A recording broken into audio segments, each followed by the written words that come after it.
Neighbors Back from Hell è una versione rimasterizzata dell'originale Neighbors from Hell, pubblicato da Joe Wood nel 2003, e del suo seguito ufficiale, On Vacation. Questa versione è disponibile su Xbox One, PS4, Switch e PC.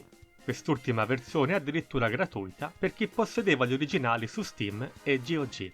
Ma cosa offre in più questa nuova versione? Prima di tutto una grafica ovviamente aggiornata in HD, una nuova interfaccia e un raddoppio del frame rate che garantisce animazioni più fluide.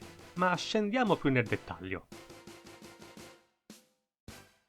Dura la vita quando hai un vicino di casa che proviene direttamente dall'inferno.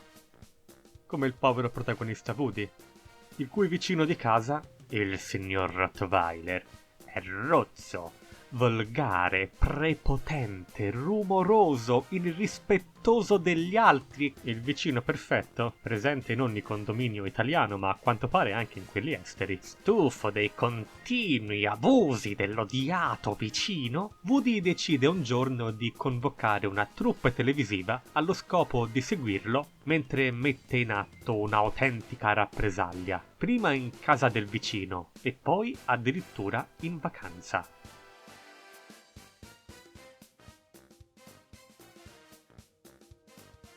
Il gameplay può essere facilmente descritto come un misto tra un'avventura punta e clicca e uno stealth, anche se forse più che un'avventura assomiglia ad un puzzle.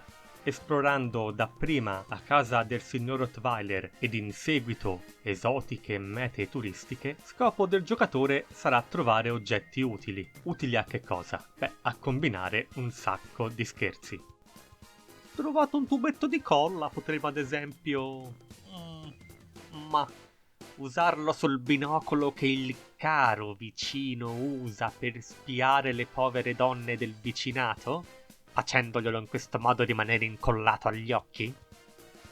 Oppure usare un pennarello indelebile per imbrattare la foto della mostruosa amata madre a cui lui è tanto affezionato. Per farlo sarà necessario studiare per bene i movimenti del vicino, in quanto il signor Rottweiler camminerà semplicemente lungo le locazioni seguendo uno schema predefinito e prevedibile e che si ripete ogni volta in un loop infinito, permettendo così al giocatore di memorizzare il suo eterno ciclo e pensare alla migliore strategia per farlo impazzire. Giocando bene le proprie carte è infatti possibile concatenare gli scherzi l'uno all'altro per non lasciare al poveretto un minimo di respiro, ottenendo così un punteggio più alto rispetto a fare gli scherzi uno alla volta. Alcuni degli scherzi hanno poi un'unica finestra di opportunità, il che significa che se si perde l'occasione non potrà più essere ripetuta. Ovviamente Woody non può trovarsi nella stessa stanza del suo vicino o più tardi di sua madre, o verrà selvaggiamente malmenato. Ogni livello offre 3 vite, esaurite le quali il livello dovrà essere riavviato. Parlando delle qualità di questa remastered,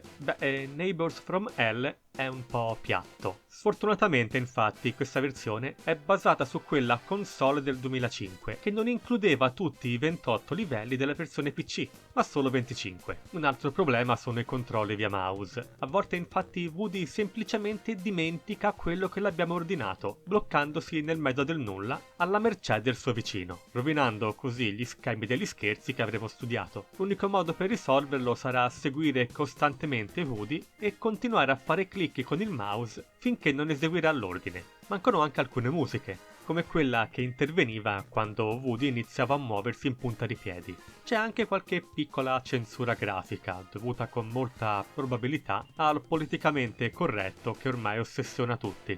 Graficamente, già l'originale è invecchiato discretamente bene grazie allo stile che ricorda quello degli Hardman Studios. Niente da ridire quindi su questo punto. La grafica HD fa una sua buona figura. Molto divertente anche il comparto audio, con i personaggi che si esprimono con un incomprensibile gibberish, ma una colonna sonora un po' ripetitiva. In definitiva, Neighbors from Hell era già in partenza un gioco abbastanza divertente. Chi ha un buon ricordo degli originali giocherà con piacere questa versione remasterizzata, ed anche chi non aveva mai avuto a che fare con il signor Rottweiler potrebbe passare alcune ore in divertimento. Peccato solo per i piccoli difetti che vi ho elencato, come la mancanza di 3 livelli di gioco e alcuni difetti tecnici.